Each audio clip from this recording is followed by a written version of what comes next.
C'est ça aussi hein, qui a quand même par le passé commencé à te mettre la puce à l'oreille par rapport à un quelconque engagement envers cette personne, mais à ce moment-là, tu as fermé les yeux parce que ben, tu étais attaché, parce qu'encore une fois, tu étais dans une forme de dépendance, et donc tu t'es dit finalement, bon c'est un coup dur, tout le monde traverse des périodes difficiles, ce qui est vrai, hein, tout le monde traverse des périodes difficiles, donc allez, je vais tenir le coup, je vais résister pour deux, le temps qu'il ou elle se remette, hein, parce que c'était ça aussi, cette personne avait tendance à profiter clairement de toi. Là, pour le coup,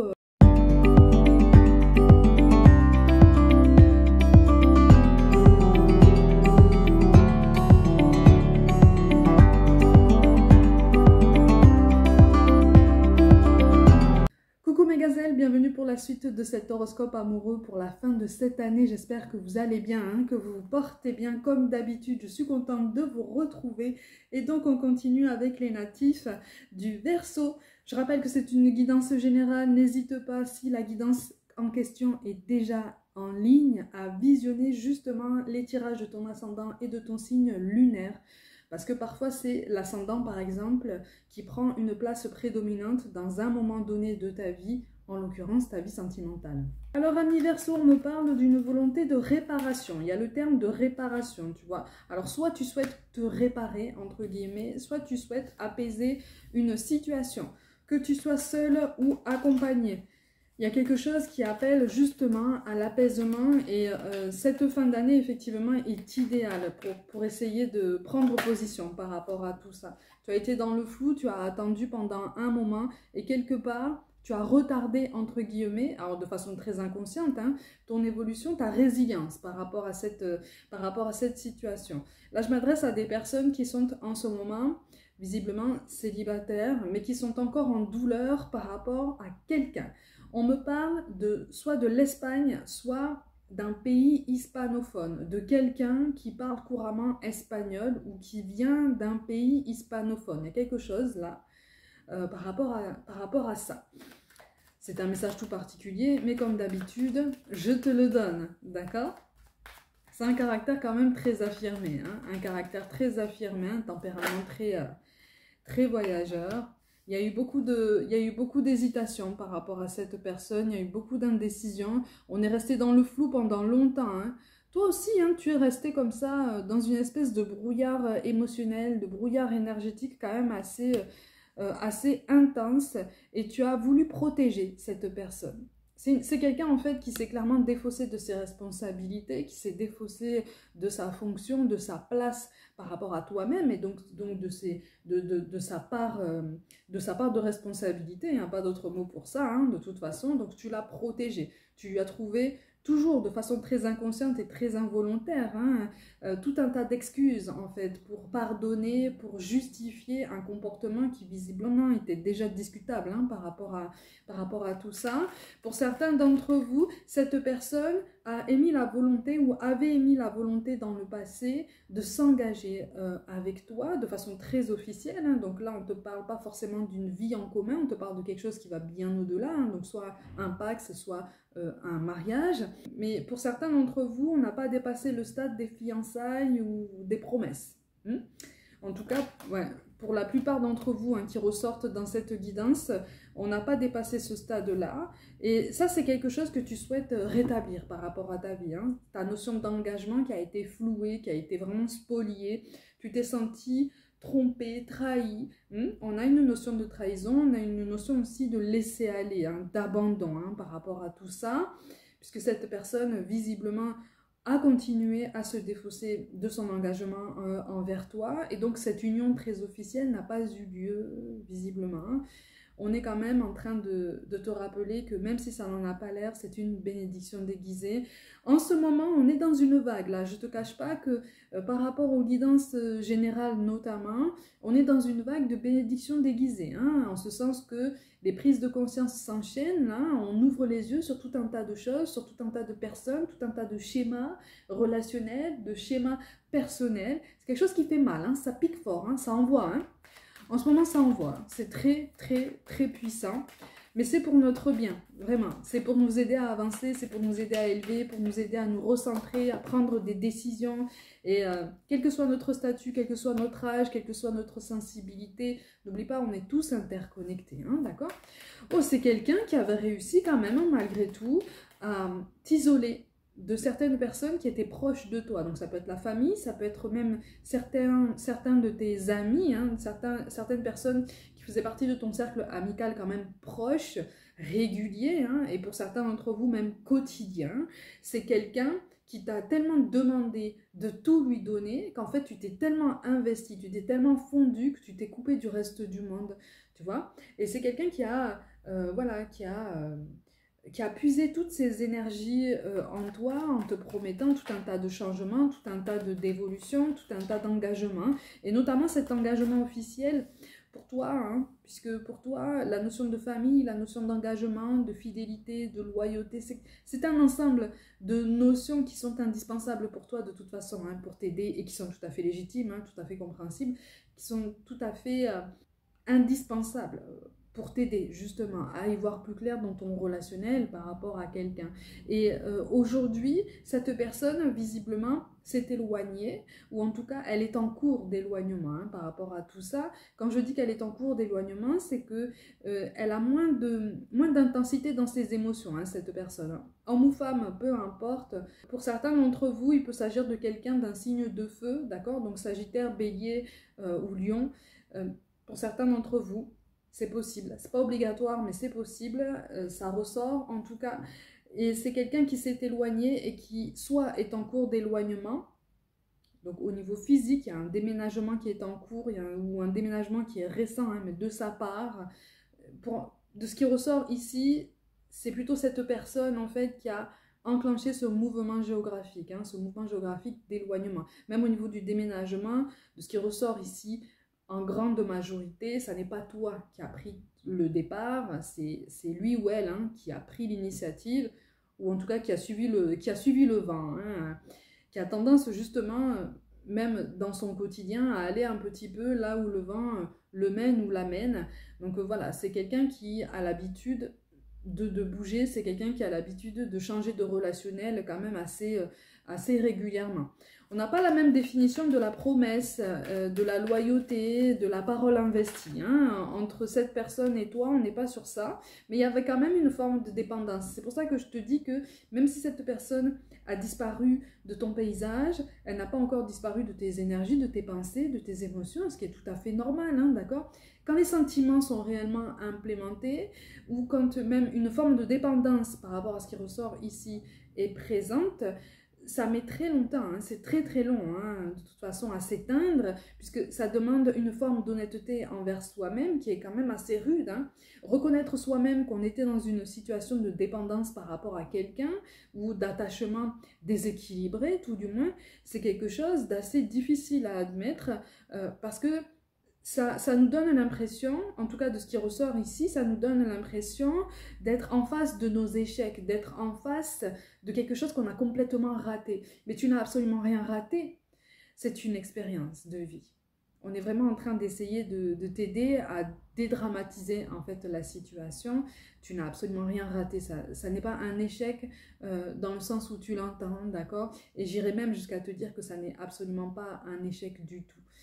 C'est quelque chose que tu étais censé expérimenter pour t'aider à comprendre ton fonctionnement personnel, pour t'aider à comprendre en fait à quel point cette relation, ou en tout cas ce profil, ce que tu recherchais à l'extérieur et que tu avais l'impression de ne pas avoir en toi, n'était pas le reflet d'un amour sain, d'accord, d'une relation saine, d'accord? C'est ça aussi, hein, qui t'avait poussé par le passé, visiblement, à protéger cette personne et à endosser des responsabilités, à lui trouver des excuses. Vraiment, tu l'as protégée. Et même pour certains d'entre vous, c'est allé quand même assez loin, parce que pour certains d'entre vous, cette personne s'était engagée au niveau financier, donc à engager des dettes, des dus, hein, de toute façon, à différentes personnes. Et ce sont des dettes qu'il ou elle n'a pas tenues, hein. Donc il y a eu un engagement qui n'a pas été satisfait, qui n'a pas été honoré. Et donc tu as dû pendant que cette personne était encore là, tu as dû assumer aussi ces aléas, en fait, hein, ces décisions hasardeuses et complètement chaotiques, en fait, hein, pour votre bien-être à vous deux. C'est ça aussi hein, qui a quand même, par le passé, commencé à te mettre la puce à l'oreille par rapport à un quelconque engagement envers cette personne, mais à ce moment-là, tu as fermé les yeux parce que ben, tu étais attaché, parce qu'encore une fois, tu étais dans une forme de dépendance, et donc tu t'es dit finalement, bon, c'est un coup dur, tout le monde traverse des périodes difficiles, ce qui est vrai, hein, tout le monde traverse des périodes difficiles, donc allez, je vais tenir le coup, je vais résister pour deux, le temps qu'il ou elle se remette, hein, parce que c'était ça aussi, cette personne avait tendance à profiter clairement de toi. Là, pour le coup, j'ai pas pour habitude de parler de relations toxiques, mais là, on est clairement sur ça, hein, sur quelqu'un qui s'est clairement reposé sur ses lauriers par rapport à toi, qui a vu que tu te contentais du peu qu'il ou elle te donnait, hein, en termes d'affection, de gestes affectueux, d'attention, de présence, d'investissement, d'équilibre général. Tu as toujours voulu croire que c'était ton alter ego, tu as toujours voulu croire que c'était ton égal. Et en tout cas, tu as toujours voulu le traiter ou la traiter comme tel, puisque tu étais dans une démarche d'un amour ou en tout cas d'une relation qui était censée porter loin, qui était censée justement vous aider à créer des projets sur du long terme, quelque chose de vraiment solide, de vraiment concret. C'était vraiment motivé, hein. Tu as eu l'impression, c'est pour ça que là je parle à des personnes qui sont en phase de résilience, hein, qui sont en phase de guérison, tu as eu l'impression d'investir même tes dernières forces, toutes tes forces, à un moment donné où toutes les synchronicités et toutes les vérités avaient été amenées sur la table devant toi.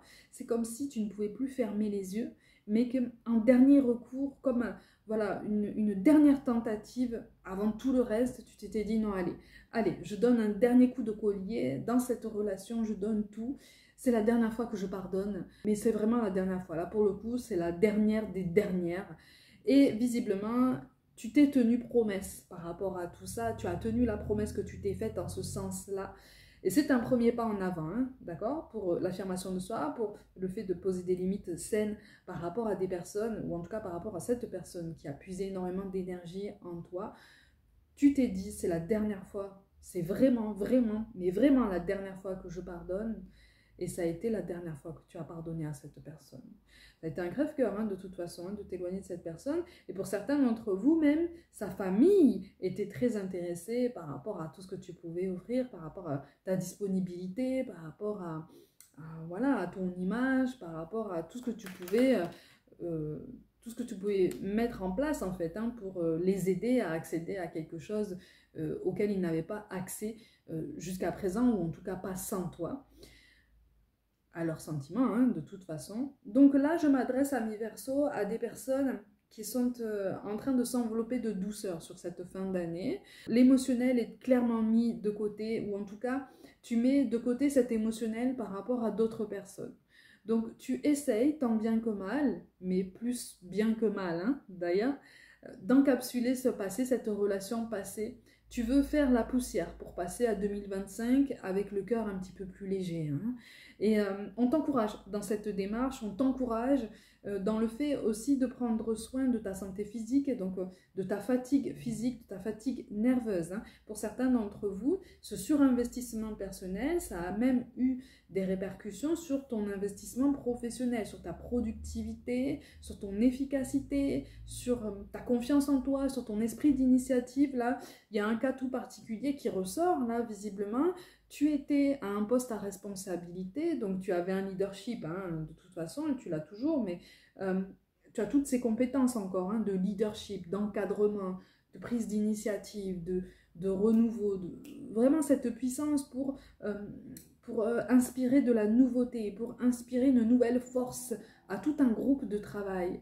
Et ça, c'est quelque chose qui avait perdu en vitesse, en intensité et même en intérêt pour toi, parce que tu ne te sentais plus les épaules. C'est quelqu'un qui, par son indolence et même par son insolence hein, au quotidien, une forme d'insolence, une forme de laisser aller comme ça, a même réussi, malheureusement, à fragiliser ta confiance en toi, même au niveau de tes compétences professionnelles. Elles sont là, elles sont toujours là, tes compétences professionnelles. Pour certains d'entre vous, ça a même entraîné un arrêt de travail, quand même assez important. pour justement décompresser suite au départ de cette personne, suite à l'éloignement de cette personne.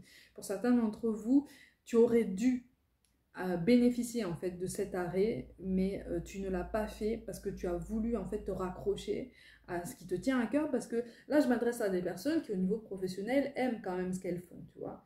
En plus grande partie, tu aimes quand même ce que tu fais. Et d'un point de vue beaucoup plus général, au vu de cette séparation, tu as essayé de te raccrocher à ce qui te donnait l'impression beaucoup plus concrète que tu maîtrisais quand même ta vie et que tu maîtrisais ton bien-être. Donc tu as voulu très vite, de façon très inconsciente, alors avec quelques maladresses, c'est tout à fait normal, parce que tu étais dans une détresse quand même assez importante, une détresse émotionnelle. Tu as voulu te reprendre en main, tu as voulu reprendre en main ton bien-être, ton mieux-être, ton développement personnel, ta vie, les bases de ta vie. Parce que c'est comme si tu t'étais dit, je ne peux pas me permettre. Je ne peux pas me permettre de juste penser à moi, je ne peux pas me permettre de ralentir, je ne peux pas me permettre. Tu t'es mis aussi cette pression pour aller mieux très très vite. Sauf que ça ne fonctionne pas comme ça, hein.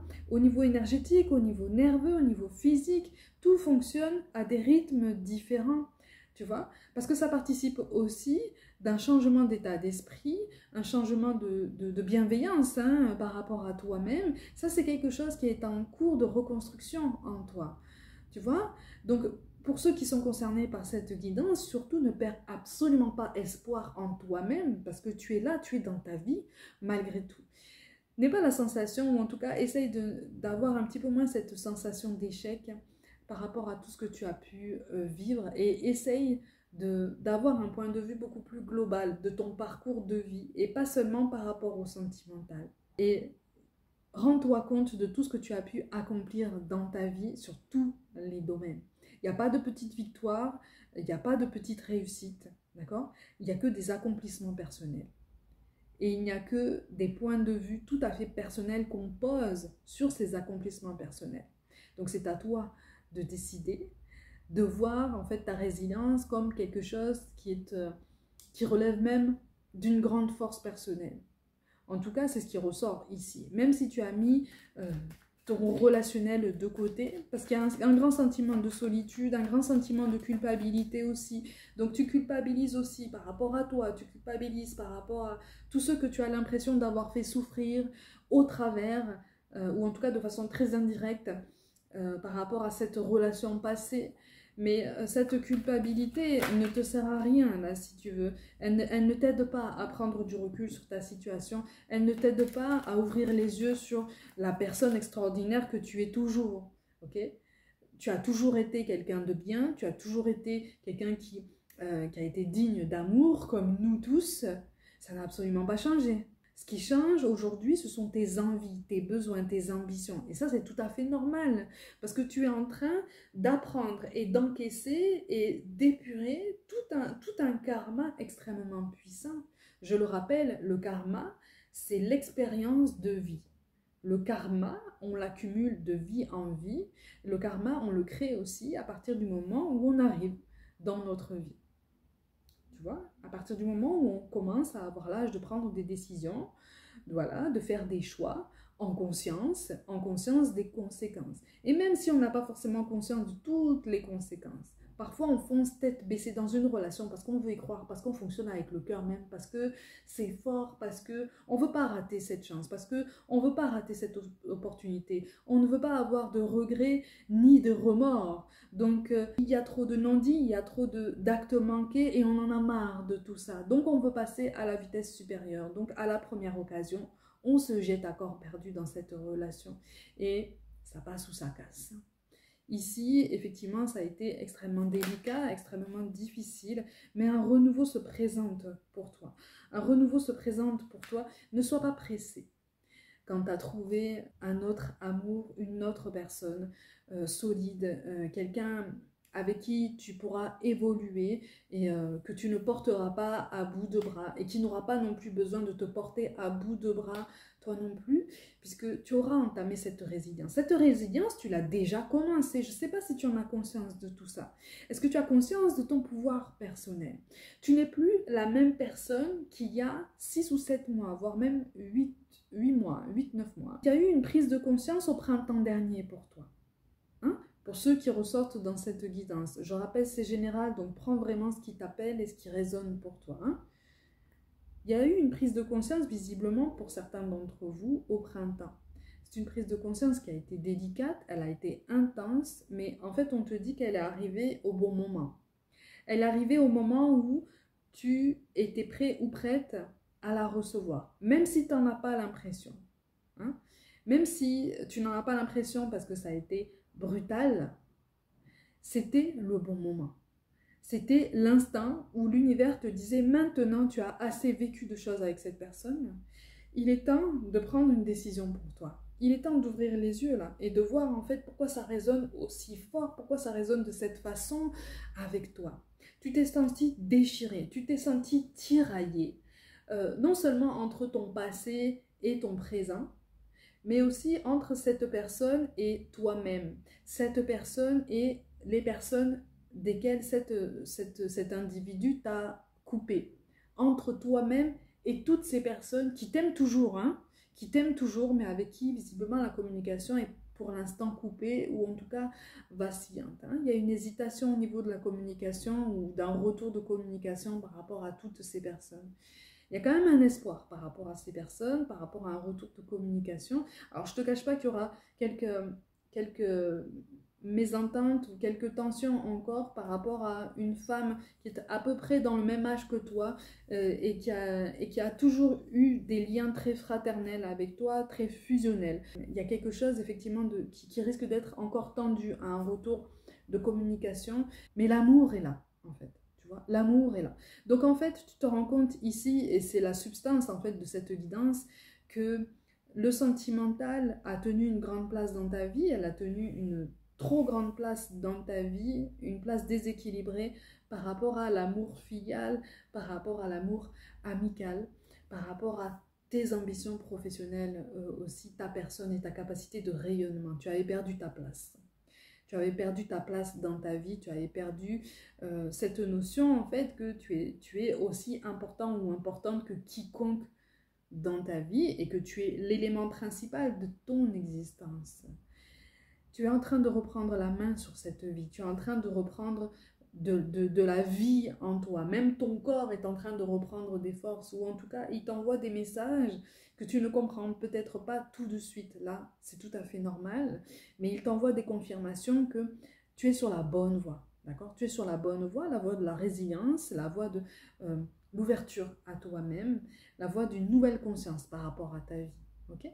Donc, tu es en train, encore une fois, d'épurer ce karma pour entamer 2025 avec un cœur beaucoup plus léger et avec le sourire.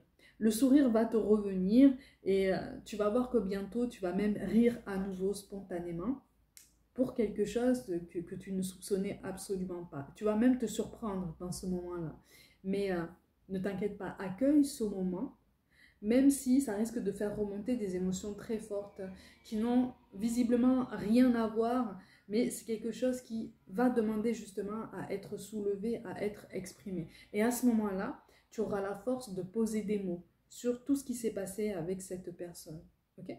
Donc là, je m'adresse à des Verseaux qui prennent conscience que tout a changé, mais tu es sur le point de prendre conscience que tout est en train de changer pour du mieux. Donc vraiment, ne perds absolument pas espoir par rapport à tout ça, parce que tous ces changements, tous ces engagements qui étaient les tiens par le passé, toutes ces valeurs qui étaient les tiennes par le passé sont très nobles et tu n'as pas besoin de les oublier, tu n'as pas besoin de les mettre de côté. C'est juste remis à un petit peu plus tard parce que tu es en train de te reconstruire, tu es en train de devenir quelqu'un d'autre. Donc tu es en pleine résilience. Donc n'essaye pas de contrôler tout ce qui se passe, n'essaye pas de contrôler tout ce que tu dis, n'essaye pas de contrôler tout ce que tu fais. Donne-toi de la liberté, hein? Lâche-toi du lest un petit peu, hein? Lâche la bride pour toi, d'accord? Tu as besoin de vivre là, tu as besoin de vivre, tu as besoin de revivre, tu as besoin de spontanéité. Donc c'est ça qu'on t'encourage à faire, à accueillir à nouveau cette spontanéité dans la douceur et dans la bienveillance envers toi-même. Un retour de douceur et un retour de bienveillance. C'est particulièrement beau, ok? Mes gazelles, comme d'habitude, prenez soin de vous, croyez en vous. Pour toute guidance personnelle, mon site internet et mon mail sont mentionnés. Je vous envoie tout mon soutien et puis je vous dis À très vite.